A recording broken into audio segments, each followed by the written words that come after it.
The amazing thing is that every atom in your body came from a star that exploded. And the atoms in your left hand probably came from a different star than your right hand. It really is the most poetic thing I know about physics. You are all stardust. You couldn't be here if stars hadn't exploded, because the elements, the carbon, nitrogen, oxygen, iron, all the things that matter for evolution weren't created at the beginning of time. They're created in the nuclear furnaces of stars, and the only way they can get into your body is if the stars were kind enough to explode. So forget Jesus. The stars died so that you could be here.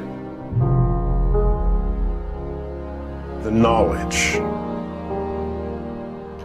that the atoms that comprise life on Earth, the atoms that make up the human body, are traceable to the crucibles that cooked light elements into heavy elements in their core under extreme temperatures and pressures. These stars, the high-mass ones among them, went unstable in their later years. They collapsed and then exploded, scattering their enriched guts across the galaxy. Guts made of carbon, nitrogen, oxygen, and all the fundamental ingredients of life itself. These ingredients become part of gas clouds that condense, collapse, form the next generation of solar systems, stars with orbiting planets. And those planets now have the ingredients for life itself. So that when I look up at the night sky, and I know that, yes, we are part of this universe, we are in this universe, but perhaps more important than both of those facts is that the universe is in us. When I reflect on that fact, I look up. Many people feel small because they're small and the universe is big, but I feel big because my atoms came from those stars. There's a level of connectivity. That's really what you want in life. You want to feel connected. You want to feel relevant. You want to feel like you're a participant in the goings-on of activities and events around you. That's precisely what we are, just by being alive.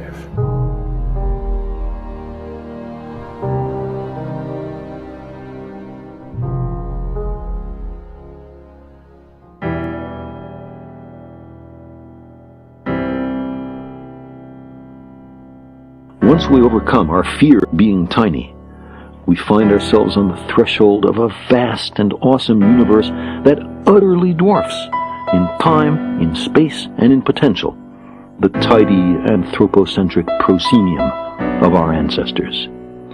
We gaze across billions of light years of space to view the universe shortly after the Big Bang and plumb the fine structure of matter.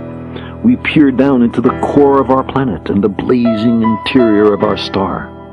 We read the genetic language in which is written the diverse skills and propensities of every being on Earth. We uncover hidden chapters in the record of our own origins, and with some anguish, better understand our nature and prospects.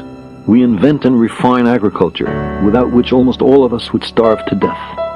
We create medicines and vaccines that save the lives of billions. We communicate at the speed of light and whip around the Earth in an hour and a half. We have sent dozens of ships to more than 70 worlds and 4 spacecraft to the stars.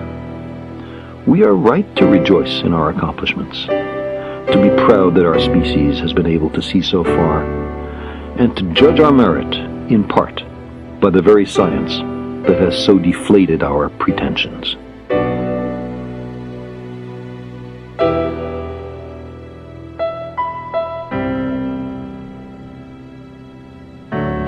The surface of the Earth is the shore of the cosmic ocean. On this shore, we've learned most of what we know. Recently, we've waded a little way out, maybe ankle deep, and the water seems inviting. Some part of our being knows this is where we came from. We long to return. And we can, because the cosmos is also within us. We're made of star stuff. We are a way for the cosmos to know itself.